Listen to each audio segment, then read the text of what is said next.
അപ്പോഴാണ് അങ്ങകലെ നമ്മൾ കാണുന്നത് 50-ലേറെ രാജ്യങ്ങളിൽ നിന്ന് 44 ചെറു കപ്പലുകളിലായി 497 പച്ച മനുഷ്യന്മാർ, ആണും പെണ്ണും ഉൾപ്പെട്ട പല രാജ്യങ്ങളുടെയും പാർലമെന്റ് അംഗങ്ങളായ, ആക്ടിവിസ്റ്റുകളായ, പരിസ്ഥിതി പ്രവർത്തകരായ, സാമൂഹ്യ പ്രവർത്തകരായ, മനുഷ്യസ്നേഹികളായ ആളുകൾ. അവരാരും മുസ്ലിങ്ങളല്ല. ആ ആളുകൾ വ്യത്യസ്ത രാജ്യങ്ങളിൽ നിന്ന് അവർ ചെറു കപ്പലുകളിൽ സ്പെയിനിൽ നിന്നും, ഇറ്റലിയിൽ നിന്നും, തുനീഷ്യയിൽ നിന്നുമൊക്കെ അവരുടെ വ്യത്യസ്ത തുറമുഖങ്ങളിൽ നിന്നും 50ഓളം വരുന്ന ചെറു കപ്പലുകളിൽ അവർ യാത്ര തിരിച്ചു. ഓഗസ്റ്റ് 31 കഴിഞ്ഞ അവർ പുറപ്പെട്ടിട്ട് 1 മാസം കഴിഞ്ഞിരിക്കുന്നു. അവരുടെ ലക്ഷ്യം, അവരുടെ കപ്പലുകൾ നിറയെ ഫലസ്തീനിൽ പിടഞ്ഞു വീണ് മരിക്കുന്ന, പട്ടിണി കൊണ്ട് മരിക്കുന്ന മക്കൾക്ക് അന്നം കൊടുക്കണം, ആഹാരം കൊടുക്കണം, വെള്ളം കൊടുക്കണം, വസ്ത്രം കൊടുക്കണം, മുറിവ് തുന്നിക്കെട്ടാനുള്ള പ്രാഥമിക ചികിത്സാ സൗകര്യങ്ങൾ ഒരുക്കണം, അവരെ അഭയാർത്ഥികളായി പുനരധിവസിപ്പിക്കാൻ ടെന്റുകൾ ഒരുക്കി കൊടുക്കണം. ഇതിനൊക്കെ പ്രാഥമികമായ മനുഷ്യന്റെ ആവശ്യങ്ങൾക്ക് വേണ്ടിയുള്ള നിലവിളികൾക്ക് അത്താണിയാവാൻ ഹജ്ജ് ചെയ്യാത്ത, ഉംറ ചെയ്യാത്ത, മസ്ജിദുൽ ഹറാമുകൾ കയ്യിലില്ലാത്ത, മനുഷ്യ സ്നേഹം മാത്രം കൈമുതലാക്കിയ അമുസ്ലിങ്ങളായ അങ്ങ് തുനീഷ്യയിലും ഇറ്റലിയിലും സ്പെയിനിലും ഒക്കെയുള്ള ആളുകൾ അവർ തയ്യാറായി ചെറു കപ്പലുകളിൽ എല്ലാവിധ സന്നാഹങ്ങളുമായി ഒരുക്കിക്കൊണ്ട് യാത്ര ചെയ്യുകയായിരുന്നു. ഇപ്പൊ കഴിഞ്ഞ ദിവസം വസയുടെ തീരത്തേക്ക് എത്തിപ്പെടുന്നതിനും ഏതാനും നോട്ടിക്കൽ മൈലുകൾക്കപ്പുറത്ത് വെച്ച് ഇസ്രായേൽ എന്ന നരഭോജി രാഷ്ട്രം അവരെ അറസ്റ്റ് ചെയ്ത് തുറുങ്കിലടച്ചിരിക്കുകയാണ്. അവരെ അറസ്റ്റ് ചെയ്തിരിക്കുകയാണ്. അതിനെയും മറികടന്നുകൊണ്ട് അതിൽ ചില കപ്പലുകൾ യാത്ര തുടർന്നുകൊണ്ടിരിക്കുന്നു. അല്ലാഹ് വിധിച്ചാൽ ഇൻഷാ അല്ലാഹ് അവർ വസയുടെ തീരമണയും. സഹോദരങ്ങളെ, ഇവിടെ നമ്മൾ ആലോചിക്കേണ്ട ഒരു വലിയ വിഷയമാണ്. എല്ലാ ആഴ്ചയിലും ജുമാ ദിവസങ്ങളിൽ ഒത്തുകൂടി വലിയ വലിയ ഈമാന്റെ, തഖ്വയുടെ, നീതിയുടെ, മനുഷ്യ സ്നേഹത്തിന്റെ, മനുഷ്യ സഹായത്തിന്റെ വലിയ വലിയ ഉത്ബോധനങ്ങൾ നടത്തുന്ന പള്ളികളായ പള്ളികൾ കോടിക്കണക്കിനുണ്ട്. നമ്മുടെ സ്വന്തം സഹോദരങ്ങൾ പിടഞ്ഞു മരിക്കുമ്പോ വേദനിക്കാത്ത മനസ്സുകൾ പാറകളാണോ? അവിടെയാണ് ഇവിടെ ഈ ഗ്ലോബൽ സമൂദ് ഫ്ലോട്ടില്ലകൾ, ചെറു കപ്പൽ വ്യൂഹങ്ങൾ, ഇസ്രയേലിന്റെ ഭീകരമായ മിസൈലുകളെയും ഡ്രോണുകളെയും ചാരക്കണ്ണുകളെയും അവരുടെ മർദ്ദനോപകരണങ്ങളെയും ഭയപ്പെടാതെ, വ്യോമ സൈന്യങ്ങളെ ഭയപ്പെടാതെ, സ്വന്തം മക്കളും കുട്ടികളും ഭർത്താക്കന്മാരും ഒക്കെ ഉണ്ടായിട്ടും, ഒരുപാട് സ്വപ്നങ്ങൾ ജീവിതത്തിൽ ഉണ്ടായിട്ടും, പടച്ചവരിലും പരലോകത്തിലും പോലും വിശ്വാസമില്ലാത്ത ആളുകൾ, അവർ മനുഷ്യ ജീവന് കുടിനീര് കൊടുക്കാൻ, അവർക്ക് അന്നം കൊടുക്കാൻ, അവരെ ഒന്ന് പരിചരിക്കാൻ വേണ്ടി, മനുഷ്യ സ്നേഹത്തിന് വേണ്ടി തിരമാലകളോട് പടവെട്ടിക്കൊണ്ട് അവർ അങ്ങകലെ നിന്ന് ചെറു കപ്പലുകളിൽ വരുന്നു. ഏത് സമയവും ഇസ്രായേലിന്റെ ഭീകരമായ ആയുധങ്ങൾ, മിസൈലുകൾ, റോക്കറ്റുകൾ അവരെ ചാരമാക്കി കളയാം. അവരുടെ നിശ്ചയദാർഢ്യം നിഷ്കളങ്കമായ മനുഷ്യ സ്നേഹത്തിൻ്റെതാണ്. പടച്ചവൻ അവരെ സ്വീകരിക്കുമാറാണ്. അവർക്ക് ഉന്നതമായ പദവികൾ കൊടുത്ത് അവന്റെ പ്രിയപ്പെട്ട ദാസരിൽ ഉൾപ്പെടുത്തി അനുഗ്രഹിക്കുമാറാണ് എന്ന് പ്രാർത്ഥിക്കുകയാണ്. ഇതേ സമയമാണ് മലയാളിയായ മറ്റൊരു സഹോദരി, ശ്രീ രശ്മി എന്ന സഹോദരി, ഇതേപോലെ തന്നെയാണ് ഗസയിലെ അഭയാർത്ഥികളായ സഹോദരങ്ങൾക്ക് വേണ്ടി 3000 ലിറ്റർ വെള്ളം അവർക്ക് എത്തിച്ചു കൊടുക്കാൻ കഴിഞ്ഞത്. നിങ്ങൾ കേട്ടില്ലേ അവരുടെ മീഡിയകളിലുള്ള അവരുടെ സംഭാഷണം, അവരുടെ കുറിപ്പുകൾ? പൊങ്ങച്ചങ്ങളില്ലാതെ, ജാടകളില്ലാതെ, എന്തെങ്കിലും ഒരു കുഞ്ഞു നന്മ ചെയ്താൽ സെൽഫി എടുത്ത് ലോകത്തെ മുഴുവൻ ആളുകളെയും കാണിക്കുകയും കേൾപ്പിക്കുകയും ചെയ്യാൻ തത്രപ്പെടുന്ന നമ്മുടെ ഒരു സ്വകാര്യമായ സ്വാർത്ഥ മോഹങ്ങൾക്കപ്പുറം ആ സഹോദരി എന്തുമാത്രം ത്യാഗം ചെയ്തിട്ടാണ്. ജീവന് നേരെയുള്ള ഭീഷണി എത്ര വലുതാണ്. ഇവരുടെ ആരുടെയും കയ്യിൽ, അറബ് രാജാക്കന്മാരുടെ കയ്യിലുള്ളതുപോലെ പണവും അതേപോലെ ആയുധങ്ങളും സൈന്യങ്ങളൊന്നും ഇല്ലല്ലോ. എന്നിട്ടും ഇവര് ചെയ്യുന്ന ഒരു മനസ്സ് നോക്കണം, ഒരു ത്യാഗ മനസ്സ്. അവരെയൊക്കെ ഈ ജുമയിൽ ആദരിക്കുകയാണ്, ബഹുമാനിക്കുകയാണ്. അവരുടെ മുമ്പിൽ നിശബ്ദമായി നമ്മൾ നിന്നു പോവുകയാണ്. പടച്ചവനെ, നീ അവരെ കൈവിടരുതേ എന്ന് നിഷ്കളങ്കമായി ആ മനുഷ്യ സഹോദരങ്ങൾക്ക് വേണ്ടി പ്രാർത്ഥിക്കുകയാണ്. സഹോദരന്മാരെ, നമ്മൾ ലജ്ജിക്കും. നമുക്ക് അവകാശപ്പെടാൻ ഒരുപാട് നന്മകളുണ്ട്. ഒരു ഖൈറു ഉമ്മത്ത്, ഉത്തമ സമൂഹത്തിൽ ഉൾപ്പെട്ട ഒരു സമൂഹമാണ് നമ്മൾ എന്ന നിലയ്ക്ക് നമുക്ക് അഭിമാനിക്കാൻ മറ്റ് സമൂഹങ്ങളെ, സമുദായങ്ങളെ അപേക്ഷിച്ച് ഒരുപാട് നന്മകളുണ്ട്. പക്ഷേ നമുക്കൊരുപാട് കുറവുകളുണ്ട്.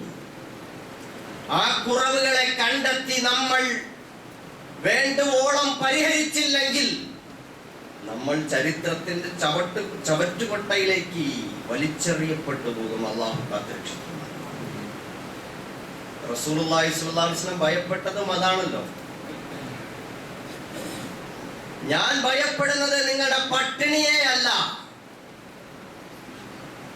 മറിച്ച് നിങ്ങളുടെ സുഖലോലുപതയെയാണ്. നിങ്ങളുടെ സുഖലോലുപതയെയാണ് ഞാൻ ഭയപ്പെടുന്നത് എന്ന് റസൂലുള്ളാഹി സ്വല്ലല്ലാഹു അലൈഹി വസല്ലം.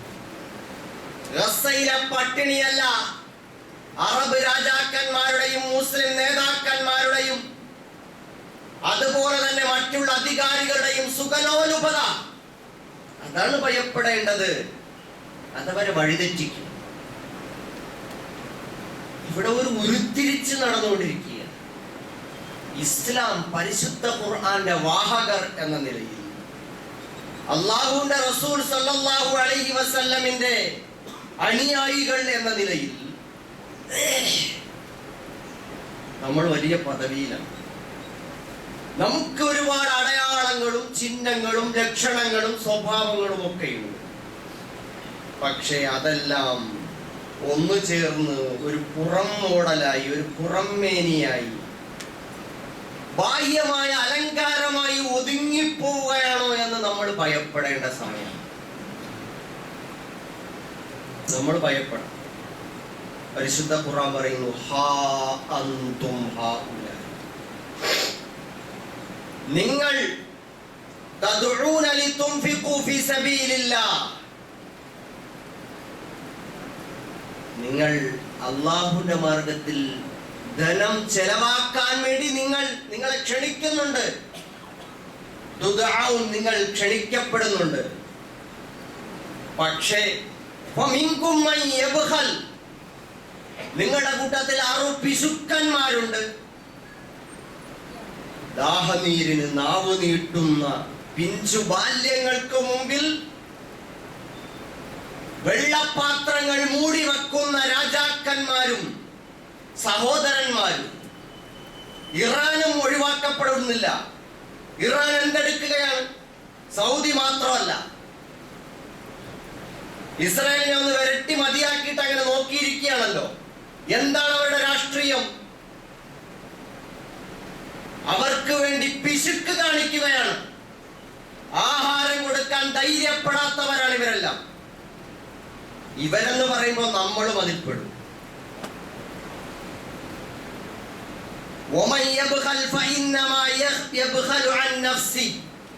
ആരെങ്കിലും പിശുക്ക് കാണിച്ചാൽ അവന് തന്നെയാണ് പിശുക്ക് കാണിക്കുന്നത്. നമ്മളാക്കുന്ന കാര്യങ്ങളിൽ നിന്ന് നമ്മൾ പിശുക്ക് കാണിച്ചകന്നു പോവുകയാണ്. വല്ലാഹുൽ ഗനി, അല്ലാഹു ധന്യനാണ്, അവന്റെ ഖജനാവ് വിശാലമാണ്. പടച്ചവൻ വിചാരിച്ചാൽ ഗസയിലെ എന്നല്ല, ലോകത്ത് പട്ടിണി കിടക്കുന്ന മനുഷ്യർക്ക് മുഴുവനും അല്ലാഹ് അന്നം കൊടുക്കാൻ കഴിയും. പക്ഷേ അല്ലാഹു തആല ഇവിടെ ഒരു സംവിധാനം ഏർപ്പെടുത്തിയിട്ടുണ്ട്, സിസ്റ്റം. എന്താണ്? ഈ ദുനിയാവിന്റെ പരിപാലനം മനുഷ്യരെ ഏൽപ്പിച്ചിരിക്കുകയാണ്, സമ്പത്ത് അമാനത്തായി ഏൽപ്പിച്ചിരിക്കുകയാണ്. ഇതാ പിടിച്ചോ നിന്റെ കയ്യിൽ. അത് സമൂഹത്തിൽ ആവശ്യമുള്ള ആളുകളുടെ ലിസ്റ്റ് അല്ലാഹു ഖുർആനിലൂടെ ഇട്ട് തന്നിരിക്കുന്നു. ആ ലിസ്റ്റ് നോക്കി അർഹതപ്പെട്ടവർക്കൊക്കെ കൊടുക്കണം. ഫക്കീർ മിസ്കീന്മാരും അടിമത്തം അനുഭവിക്കുന്നവരും കഷ്ടപ്പെടുന്നവരും കടം കൊണ്ട് വലയുന്നവരും ഉൾപ്പെട്ട ഒരുപാട് വിഭാഗം ജനങ്ങൾ, അവിടെ ലിസ്റ്റ് ഖുർആനിൽ ഇട്ട് തന്നു. നിങ്ങളുടെ കയ്യിൽ പണവും തന്നു, നിങ്ങൾ കൊടുക്കണം.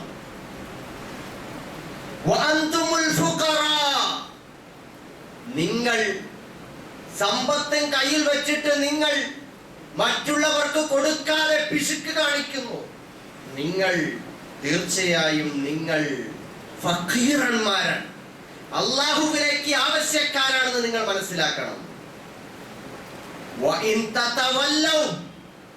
നിങ്ങൾ ആളുകൾക്ക് അവരുടെ ജീവൽ പ്രശ്നങ്ങൾ പരിഹരിക്കാൻ തയ്യാറാവാതെ, നിങ്ങൾ പിശുക്ക് കാണിച്ച് അതിൽ നിന്ന് മാറി നിൽക്കാൻ സമ്പത്ത് ചെലവ് ചെയ്യാതെ, ശാരീരികമായ അധ്വാനം വിനിയോഗിക്കാതെ നിങ്ങൾ മാറി നിന്ന് അങ്ങനെ പോവുകയാണെങ്കിൽ, പിന്തിരിഞ്ഞു പോയാൽ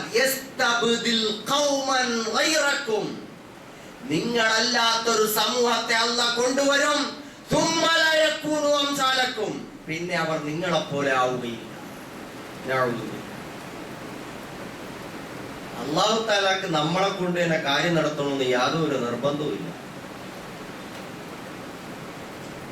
പടച്ചോ നമ്മളെയൊക്കെ ചിലപ്പോൾ അടിച്ചു കളഞ്ഞിട്ട് നമ്മളൊക്കെ കാണുന്ന ഈ യൂറോപ്യൻ രാജ്യങ്ങളിൽ നിന്ന് വളരെ ഫാസ്റ്റായിട്ട് ഇസ്ലാം വളർന്നുകൊണ്ടിരിക്കുകയാണ് മറ്റു രാജ്യങ്ങളിൽ. നമ്മൾ പരമ്പരാഗതമായി കൊണ്ടുനടക്കുന്ന ഇസ്ലാമും പഠിച്ചറിഞ്ഞിട്ട് തിരഞ്ഞെടുക്കുന്ന ഇസ്ലാമും തമ്മിൽ വ്യത്യാസമുണ്ട് സഹോദരന്മാരെ. നമ്മൾ ഉമ്മായും ബാപ്പയും ഒക്കെ മുസ്ലിമായി. സൗദി അറേബ്യയെ സംബന്ധിച്ചിടത്തോളം, ഖത്തറിനെ സംബന്ധിച്ചിടത്തോളം, UAE സംബന്ധിച്ചിടത്തോളം, മറ്റ് അറബ് രാജ്യങ്ങൾ അല്ലെങ്കിൽ ഇറാൻ അല്ലെങ്കിൽ മറ്റുള്ള രാഷ്ട്രങ്ങൾ അല്ലെങ്കിൽ അമുസ്ലിം രാജ്യങ്ങളിൽ തന്നെ മുസ്ലിമായിട്ട് ഇപ്പോഴും ഇങ്ങനെ തലമുറകളായി ജനിച്ചുകൊണ്ടിരിക്കുന്ന ആളുകളെ സംബന്ധിച്ചിടത്തോളം നമ്മളൊക്കെ പരമ്പരാഗതമായി മുസ്ലിമായവരാണ്. നമ്മൾ ഇതിന്റെ രുചി അറിഞ്ഞിട്ടില്ല.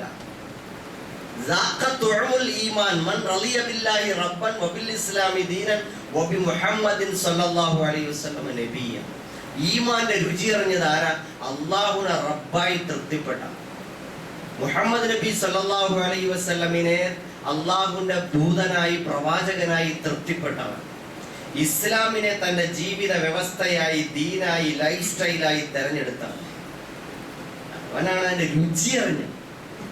അങ്ങനെ ഒരു റിള, അങ്ങനെ ഒരു തൃപ്തി നമ്മുടെ ജീവിതത്തിൽ ഉണ്ടായിട്ടുണ്ട് എന്ന് പറഞ്ഞാൽ, നമുക്ക് 1 ലക്ഷം രൂപ പെട്ടെന്ന് എന്തോ ഒരു കാര്യത്തിൽ നമുക്ക് കിട്ടി, അനുവദനീയമായ മാർഗത്തിലൂടെ നമുക്ക് 1 ലക്ഷം രൂപ കിട്ടി, അല്ലെങ്കിൽ 1 കോടി രൂപ കിട്ടി, അതല്ലെങ്കിൽ പെട്ടെന്ന് നല്ലൊരു വാഹനം വാങ്ങാൻ കഴിഞ്ഞു, നല്ലൊരു വീട് വെക്കാൻ കഴിഞ്ഞു, കല്യാണം നമുക്ക് നടത്താൻ കഴിഞ്ഞു, നല്ലൊരു കുട്ടിയെ വിവാഹം കഴിച്ചു. അപ്പൊ നമ്മുടെ മനസ്സിലുണ്ടാകുന്ന ഒരു റിള, ഒരു സന്തോഷമുണ്ടല്ലോ.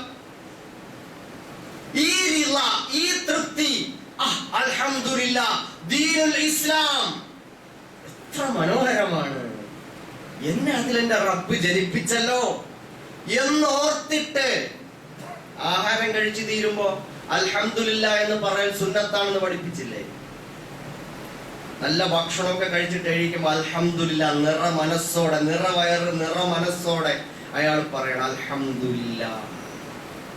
ആ പറച്ചിലിന് വലിയ ആശ്വാസം. ഇതേപോലെ ഇസ്ലാം കയ്യിൽ കിട്ടിയവന് പറയാൻ പറ്റണം അൽഹംദുലില്ലാഹില്ലദീ ഹദാനാ ലിഹാദാ വമാ കുന്നാ ലിനഹ്തദിയ ലൗലാ അൻ ഹദാനാ. പടച്ചവൻ ഞങ്ങളെ നേർമാർഗത്തിലാക്കിയിട്ടില്ലായിരുന്നുവെങ്കിൽ ഞാൻ ഈ ഇസ്ലാമിൽ എത്തുമായിരുന്നില്ല. സഹോദരന്മാരെ, ഇസ്ലാം 2 തരത്തിലാണ് വന്നു കിട്ടിയത്. ഒന്നതിന്റെ രുചി അറിഞ്ഞ് അതിൻ്റെതായ വില കൊടുത്ത് വാങ്ങിക്കൊള്ളു. നമ്മളൊരു വീട് വാങ്ങി ഫ്രീ ആയിട്ട് കിട്ടിയാൽ അതിനെ പൊളിച്ചു കളയുന്നതുകൊണ്ട് നമുക്ക് പ്രശ്നമൊന്നുമില്ല.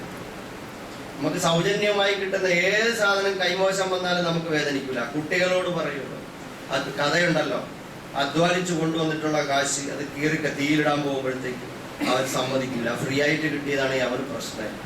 ഫ്രീ ആയിട്ട് കിട്ടുന്ന എന്ത് നഷ്ടപ്പെടുത്താൻ ആർക്കും ഒരു പ്രയാസമില്ല.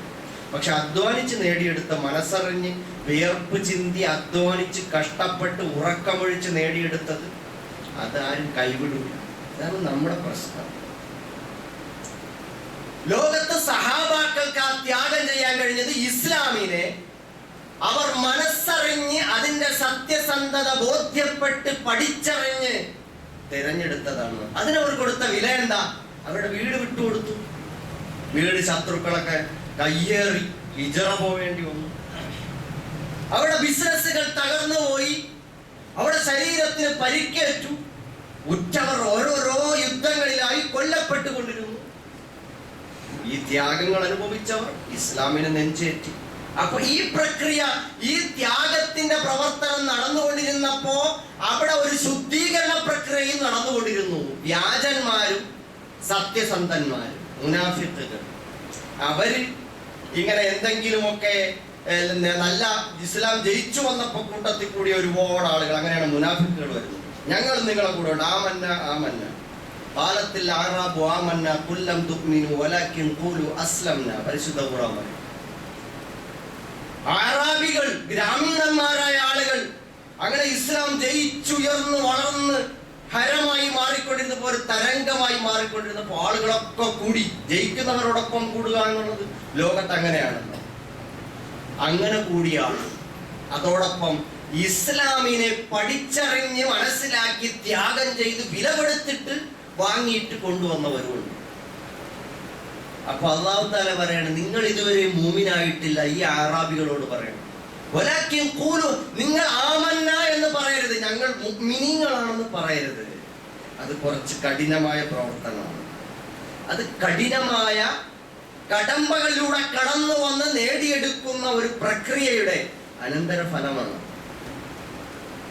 വലാകിൻ ഖൂലു അസ്ലംന, നിങ്ങൾ പറഞ്ഞു ഞങ്ങൾ മുസ്ലിങ്ങളാണെന്ന് പറഞ്ഞു. ഓക്കെ, മുസ്ലിങ്ങൾ നമ്മൾ വലിയൊരു സമൂഹം. പക്ഷെ ഈമാൻ എന്നത് തിരഞ്ഞെടുക്കേണ്ടതാണ്.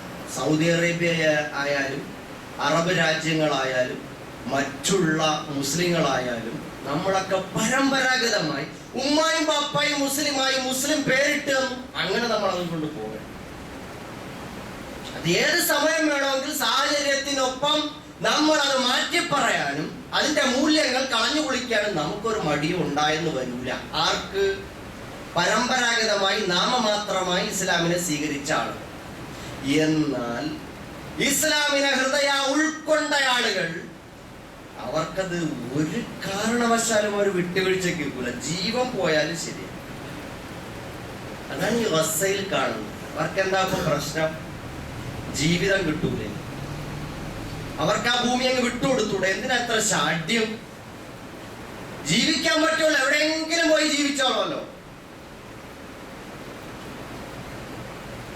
ഖത്തറിൽ നിന്നിട്ടൊരു സഹോദരൻ, അല്ല ഉംറയ്ക്ക് പോയ ഒരു സഹോദരൻ, ഫലസ്തീനി സഹോദരൻ, ഗസയിൽ നിന്ന ഒരു സഹോദരന് ഒന്ന് ചാറ്റ് ചെയ്തപ്പോ പറഞ്ഞു, നിങ്ങൾ വായിച്ചിട്ടുണ്ടോ?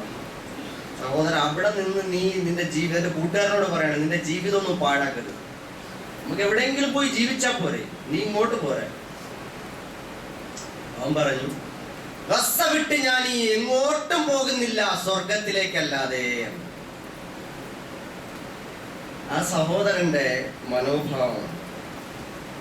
അപ്പൊ സഹോദരന്മാരെ, ഞാൻ പറഞ്ഞു വരുന്നത്, ഇവിടെ നമുക്ക് ഇത്തരം പ്രതിസന്ധികളിൽ അത്താണിയാവാൻ കഴിയാത്തതിന്റെ കാരണം ഇസ്ലാമിനെ നമുക്ക് മനസ്സിലാവാത്തതുകൊണ്ടാണ്. പരമ്പരാഗതമായി ഒരു വിലയും കൊടുക്കാതെ സൗജന്യമായി കിട്ടിയ ഇസ്ലാം വാങ്ങിവെച്ച് കുറെ അടയാളങ്ങളും ആചാരങ്ങളും കാണിച്ച്, ഓ ഞാനും അല്ലാഹുവിന്റെ റസൂലിന്റെ ആളാണ്, സിന്ദാബോ വിളിക്കുന്നു, ഐ ലവ് മുഹമ്മദ്, ഞാനും ഏറ്റു വിളിക്കും.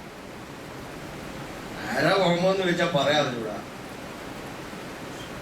ഞാനും മുസ്ലിമാണ്, ഇസ്ലാമിന്റെ ആളാണ്. എന്താണ് ഇസ്ലാം സഹോദര? അറിഞ്ഞൂടാ. നിങ്ങൾ കണ്ടിട്ടുണ്ടോ ഇങ്ങനെ ഒരു അത്ഭുതകരമായ ഒരു അവസ്ഥ? ഏത് പ്രത്യയശാസ്ത്രത്തിനും ആദർശത്തിനും വേണ്ടി വാദിക്കുന്നവർക്കും വീറോടെ പറയാൻ കഴിയും, ഇതാണ് ഇസ്ലാം, അതാണ് ഞങ്ങളുടെ പ്രവാചകൻ.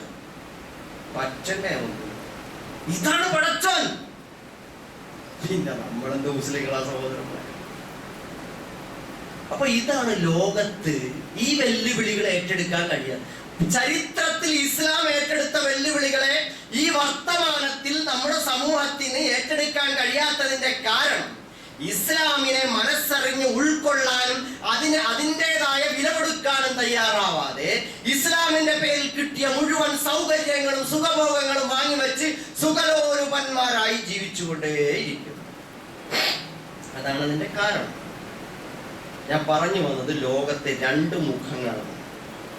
ഒന്ന്, ഇസ്രയേലി ജൂത സയണിസത്തിന്റെ പേരിൽ അമേരിക്കയുടെ ഒത്താശയോടുകൂടി ലോകത്ത് നടക്കുന്ന കിരാതമായ വംശഹത്യകൾ അത് കണ്ടു നിൽക്കാൻ നമുക്ക് കഴിയുന്നില്ല. കുഞ്ഞു കുട്ടികൾക്ക് പോലും അത് കാണാൻ അറയ്ക്കുന്നു. നമ്മൾ പെട്ടെന്ന് അതിനെ സ്കിപ്പ് ചെയ്ത് വിടുകയാണ്.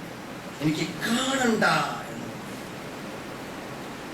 അത്രമാത്രം നരാധമന്മാരുടെ ചെയ്തികളും അതിനെ ഒത്താശ ചെയ്യുന്നവരും അതിനെ പിന്തുണയ്ക്കുന്നവരും അതിനെ മൗനം കൊണ്ട് കൂട്ടുനിൽക്കുന്നവരുടേതുമായ ഒരു ലോകം, ഒരു വിഭാഗം. മറ്റൊന്ന്, ഞാൻ ഈ പറഞ്ഞതുപോലെ അങ്ങ് സ്പെയിനിൽ നിന്ന്, ഇറ്റലിയിൽ നിന്ന്, തുനീഷ്യയിൽ നിന്നൊക്കെയുള്ള അല്ലെങ്കിൽ വ്യത്യസ്ത രാജ്യങ്ങളിൽ നിന്നുള്ള മനുഷ്യ സ്നേഹികളായ, ജാതിയോ മതമോ എന്തോ ആയിക്കോട്ടെ, മനുഷ്യരെ സ്നേഹിക്കുന്ന ആളുകൾ അവരുടേതായ കൊച്ചു കൊച്ചു കപ്പലുകളിൽ ഗ്ലോബൽ സമൂത് ഫ്ലോട്ടില്ല എന്നൊക്കെ പറഞ്ഞുകൊണ്ട് കപ്പൽ വ്യൂഹങ്ങളുമായി ജീവൻ അപകടപ്പെടുത്തിക്കൊണ്ട് മറ്റാർക്കും അവരുടെ സ്വന്തം സഹോദരന്മാർക്ക് ചെയ്യാൻ കഴിയാത്ത ത്യാഗങ്ങൾ, ജീവനെ പണയപ്പെടുത്തിക്കൊണ്ട് അവര് വസയിലേക്ക് കപ്പലുകളിൽ വരുന്ന ആളുകൾ. നമ്മളൊക്കെ അവരെയൊക്കെ കണ്ടാൽ എന്തു പറയും? ഓ, എന്തോ ഒരു പാശ്ചാത്യ മോഡൽ, ഇവരൊക്കെ എന്തു മോശക്കാരാണ് എന്നൊക്കെ നമ്മൾ പറഞ്ഞെന്ന് വരും. പക്ഷെ അതൊക്കെ പടച്ചോൻ വിലയിരുത്തിക്കോട്ടെ.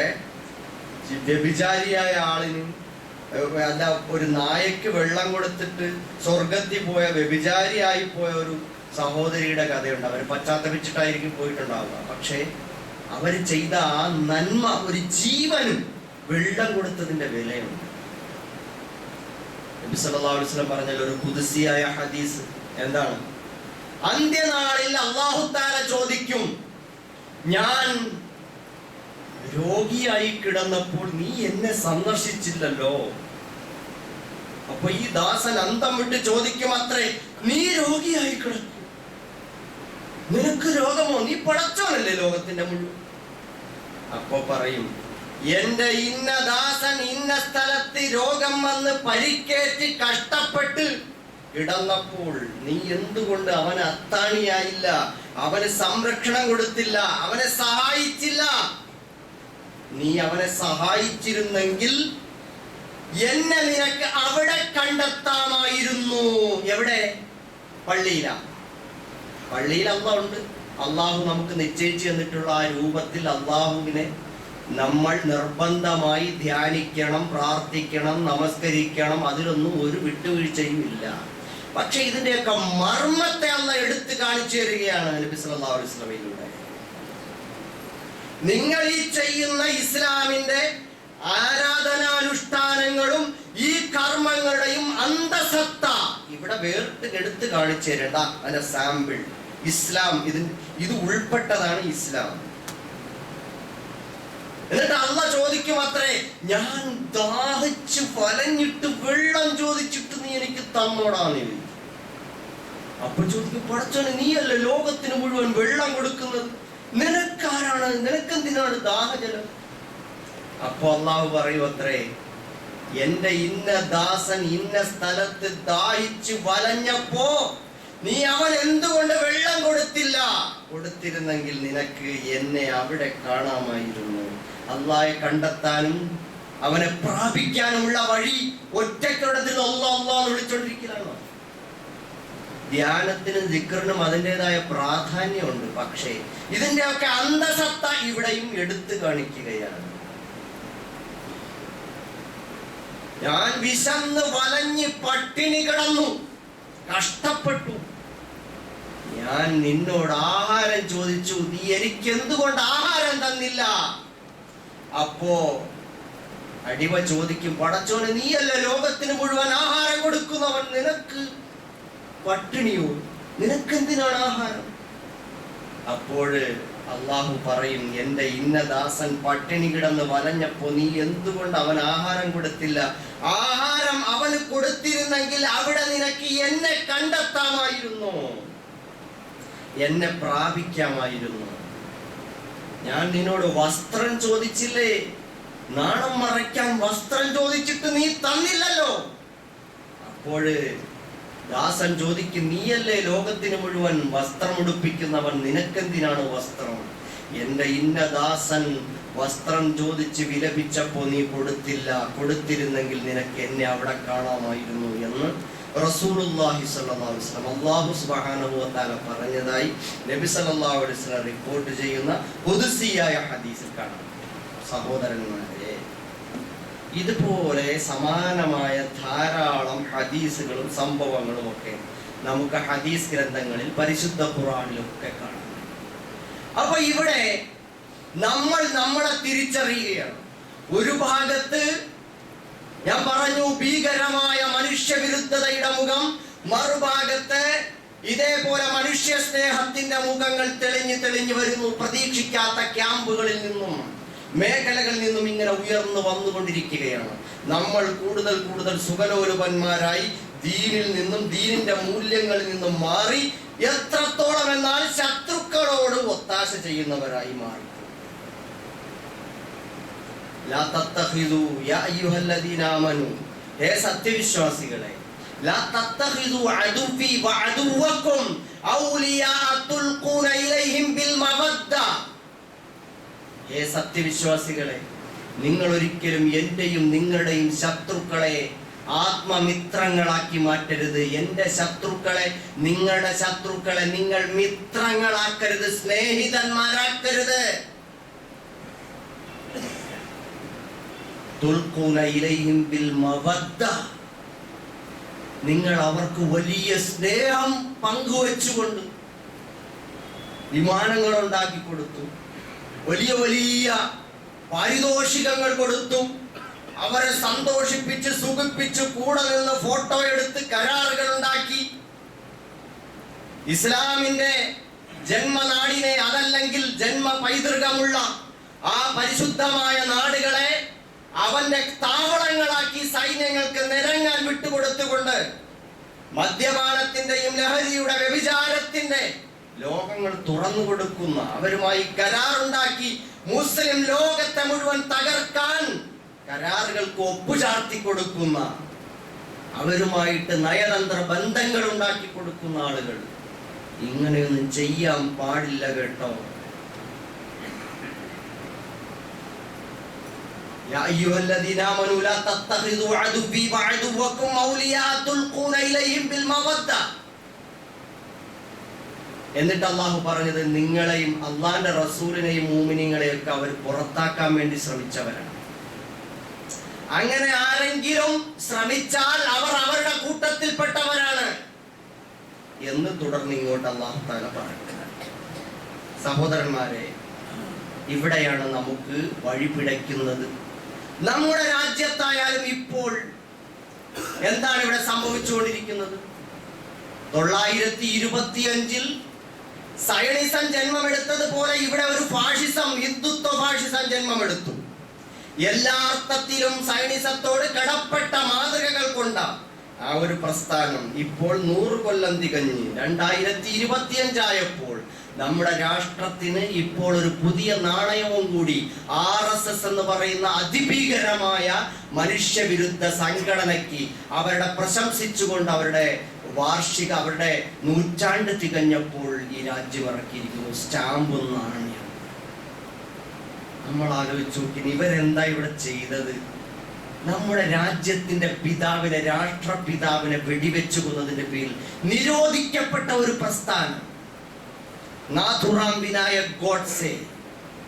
ഇവരൊക്കെ ആ സംഘമനസ്സും RSSഉം അതിനെയൊക്കെ താലോലിച്ചിരുന്നവർ, വംശഹത്യയിൽ വിശ്വസിച്ചിരുന്നവർ, അതോടൊപ്പം ഈ രാജ്യത്ത് ഒരുപാട് കലാപങ്ങൾ ഉണ്ടാക്കിയിട്ട് മുസ്ലിങ്ങളെ കൂട്ടക്കൊല ചെയ്തവർ. നിങ്ങൾ നോക്കൂ, എത്രയെത്ര സംഭവങ്ങളാണ്. 1925 ജന്മമെടുത്തിട്ട് 1927 കാൺപൂർ കലാപം മുതൽ അവസാനം ഇവിടെ എത്തി നിൽക്കുന്ന ഈ തല്ലിക്കൊലകൾ വരെയുള്ള സംഭവങ്ങൾ മുഴുവൻ എടുത്ത് പരിശോധിച്ച് നോക്കൂ. ലക്ഷക്കണക്കിന് മുസ്ലിങ്ങളെ ഇഞ്ചിഞ്ചായി കൊന്നൊടുക്കി. ഒന്നും രണ്ടും അല്ല, ഓരോ കലാപങ്ങളിലും ആയിരക്കണക്കിന് മുസ്ലിങ്ങളെ കൊന്നൊടുക്കിയ കലാപങ്ങൾ, നൂറുകണക്കിന് മുസ്ലിങ്ങളെ കൊന്നൊടുക്കിയ കലാപങ്ങൾ, കൂട്ടത്തോടെ കൊന്നൊടുക്കപ്പെട്ടവർ, ഇഞ്ചിഞ്ചായി ഒറ്റയ്ക്കൊറ്റയ്ക്ക് തെരുവിലിട്ട് കൊന്നിട്ട് വീഡിയോ എടുത്ത് ഈ രാജ്യത്തിന് മുഴുവൻ സമ്മാനിച്ചവർ, പള്ളികൾ ഇടിച്ചു നിരത്തിയവർ, ബാബരി മസ്ജിദ് പൊളിച്ചവർ, ബോംബെയിൽ കലാപമുണ്ടാക്കിയവർ, ഗുജറാത്തിൽ കലാപമുണ്ടാക്കിയവർ, അഹമ്മദാബാദിലും ജംഷഡ്പൂരിലും കലാപമുണ്ടാക്കിയവർ, അതേപോലെ തന്നെ ആസാമിലും ഭിവണ്ടിയിലും ആസാമിൽ ആയിരക്കണക്കിന് കുഞ്ഞുങ്ങളെ കൊന്നൊടുക്കിയവർ, ഭിവണ്ടിയിൽ കലാപമുണ്ടാക്കിയവർ, കോയമ്പത്തൂരിൽ നൂറുകണക്കിന് മനുഷ്യരെ കൊന്നൊടുക്കിയവർ, അജ്മീർ ദർഗയിലും മക്ക മസ്ജിദിലും സംജോത എക്സ്പ്രസിലും സ്ഫോടനമുണ്ടാക്കി നൂറുകണക്കിന് മനുഷ്യരെ കൊന്നൊടുക്കിയവർ, ഇപ്പോൾ ഇഞ്ചിഞ്ചായി കൊന്നൊടുക്കുന്നവർ, അതോടൊപ്പം NRCയും CAയും കൊണ്ടുവന്ന് പൗരത്വം നിഷേധിക്കാൻ ശ്രമിക്കുന്നവർ, ഏക സിവിൽ കോഡ് കൊണ്ടുവന്നിട്ട് ഈ രാജ്യം ഒരു ഏകശിലാരൂപത്തിൽ ഇവിടത്തെ സവർണ ഇവിടത്തെ മനുസ്മൃതിയിൽ അധിഷ്ഠിതമായ രാജ്യമുണ്ടാക്കാൻ ശ്രമിക്കുന്നവർ, ഇതൊക്കെയാണോ ഒരു രാജ്യത്തിന് നാണയമിറക്കിയവരെ അഭിനന്ദിക്കാനുള്ള അവരുടെ യോഗ്യത? അപ്പൊ ഈ അർത്ഥത്തിൽ മനുഷ്യവിരുദ്ധതയുടെ മുഖം തെളിഞ്ഞു വരുമ്പോ അങ്ങ് ഗസയിലുള്ള മനുഷ്യവിരുദ്ധതയുടെ ആ മുഖത്തിനോട് അവരുടെ ആ മനുഷ്യവിരുദ്ധമായ ആ ഒരു ഭീകരാവസ്ഥ, അതിനെ എതിർക്കാനും അവിടുത്തെ ഇരകളെ സഹായിക്കാനും മറ്റുള്ള മുസ്ലിം ലോകം തയ്യാറാകാത്തത് പോലെ നമ്മൾ ഇന്ത്യയിലും ഇതേപോലെ തന്നെയാണ്. നമ്മളെ സഹായിക്കാൻ ഇവിടെ നിന്ന് ഏതെങ്കിലും അമുസ്ലിങ്ങളായ മനുഷ്യാവകാശ പ്രവർത്തകരോ അതല്ലെങ്കിൽ മറ്റേതെങ്കിലും പരിസ്ഥിതി പ്രവർത്തകരോ മനുഷ്യ സ്നേഹികളോ അതേപോലെ പിന്നോക്കക്കാരോ ആരെങ്കിലും ഒക്കെ എഴുന്നേറ്റ് വന്നാൽ അവനെ പൊക്കിപ്പിടിച്ച് അവൻ വലിയ മഹാനാണെന്ന് പറഞ്ഞ് സ്റ്റേജിൽ കൊണ്ടുവന്ന് പ്രസംഗിക്കാനും, ഏതെങ്കിലും രാഷ്ട്രീയ നേതാക്കന്മാർ നല്ല രണ്ട് വർത്താനം നമ്മളെ കുറിച്ച് പറഞ്ഞാൽ അവരെ കൊണ്ടൊന്ന് ഉദ്ഘാടനം ചെയ്യിപ്പിക്കാനും കഴിയുന്നതിലപ്പുറം നമുക്ക് ഒരു കാര്യത്തിലും ആത്മാർത്ഥത. നമ്മുടെ പ്രശ്നം പരിഹരിക്കാം, ഇവിടെ എത്തി നിൽക്കുക. ഒരു നൂറ്റാണ്ട് കഴിഞ്ഞ് വംശഹത്യയുടെ മുനയിലാണ് ഈ രാജ്യത്തെ മുസ്ലിങ്ങളുള്ളത്.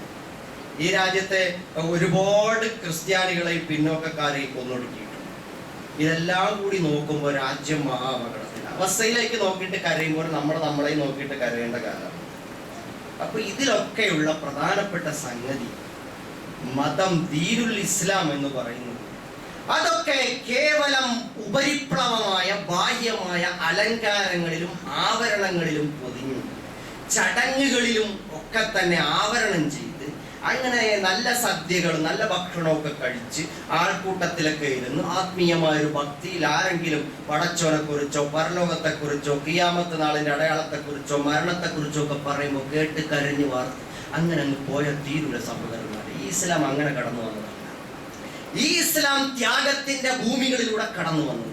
അപ്പൊ നമ്മൾ മനുഷ്യർക്ക് വേണ്ടി നമുക്ക് നമ്മുടെ ഉള്ളിലുള്ള മനുഷ്യ സ്നേഹം പുറത്തെടുക്കാൻ, അവരെ രക്ഷപ്പെടുത്താൻ, അവർക്ക് നീതി വാങ്ങിക്കൊടുക്കാനൊക്കെ ഉള്ള ശ്രമങ്ങൾ നമ്മുടെ എല്ലാവരുടെയും ബാധ്യതയാണ്. അപ്പോഴേ നമ്മൾ യഥാർത്ഥ മുസ്ലിങ്ങളായി തീരുകയുള്ളൂ എന്ന് നമ്മൾ മനസ്സിലാക്കേണ്ടതുണ്ട്. അല്ലാഹു സുബ്ഹാനഹു വ തആല നമ്മളെല്ലാവരെയും അനുഗ്രഹിക്കുമാറാണ്.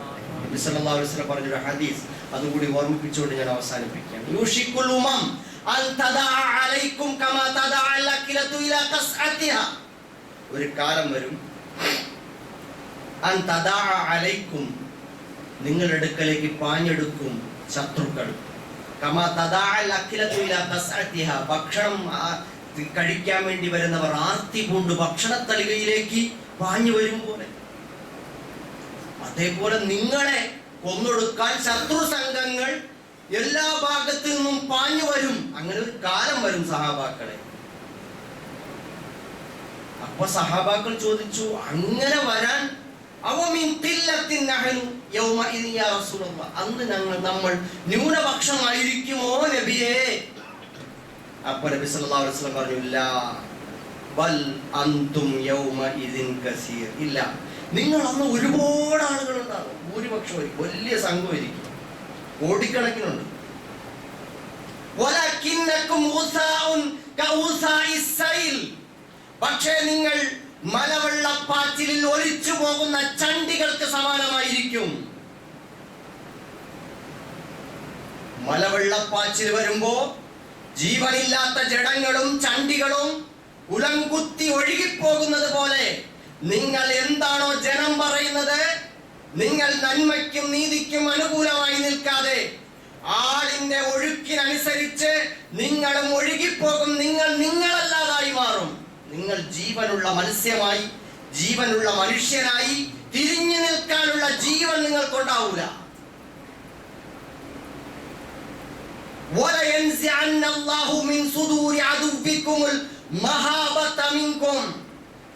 നിങ്ങളുടെ മനസ്സിൽ നിന്നും, അതായത് നിങ്ങളുടെ ശത്രുക്കളുടെ മനസ്സിൽ നിന്നും നിങ്ങളെ കുറിച്ചൊരു പേടി ഉണ്ടായിരുന്നു. ഇവരോട് തൊട്ട് കളിച്ചാൽ ശരിയാവൂല എന്നൊരു തോന്നലുണ്ടായിരുന്നു. അതല്ല എടുത്ത് മാറ്റിക്കളയും. നിങ്ങളുടെ മനസ്സിൽ അല്ലാഹു വഹിൻ എന്ന ഒരു രോഗം ഇട്ടു തരും. സഹാബാക്കൾ ചോദിച്ചു, വമൽ വഹ്നു യാ റസൂലല്ലാഹ്, എന്താണ് നബിയെ വഹൻ? നബി സല്ലല്ലാഹു അലൈഹി വസല്ലം പറഞ്ഞു, ഹുബ്ബുദ് ദുനിയ വ കറാഹിയത്തുൽ മൗത്ത്. അത് ദുനിയാവിനോടുള്ള സുഖലോലുപതയോടുള്ള താല്പര്യം, മരിക്കാനുള്ള പേടി, അതുകൊണ്ടാണ് ഇത് സംഭവിക്കുന്നത്. ഇത് ഹക്കാണ്, ഇത് ഹക്കാണ്, ഇത് ഹക്കാണ്. ഇതാണ് നമ്മുടെ പ്രശ്നം. 14 നൂറ്റാണ്ടുകൾക്ക് മുമ്പ് നമ്മുടെ രോഗത്തെ കൃത്യമായി ഈമാനിന്റെ പരീക്ഷണശാലയിലിട്ടിട്ട് അള്ളാഹുവിന്റെ റസൂൽ ഇന്ന് നമ്മളോട് സംസാരിക്കുന്നത് പോലെ 14 നൂറ്റാണ്ടുകൾക്ക് മുമ്പ് നമ്മുടെ രോഗം നിർണയിച്ച് കൃത്യമാക്കി തന്നിരിക്കുന്നുണ്ട്. നമുക്ക് കുറിപ്പെഴുതി തന്നിരിക്കുന്നു ആ ഡോക്ടർ സല്ലല്ലാഹു അലൈഹി വസല്ലം.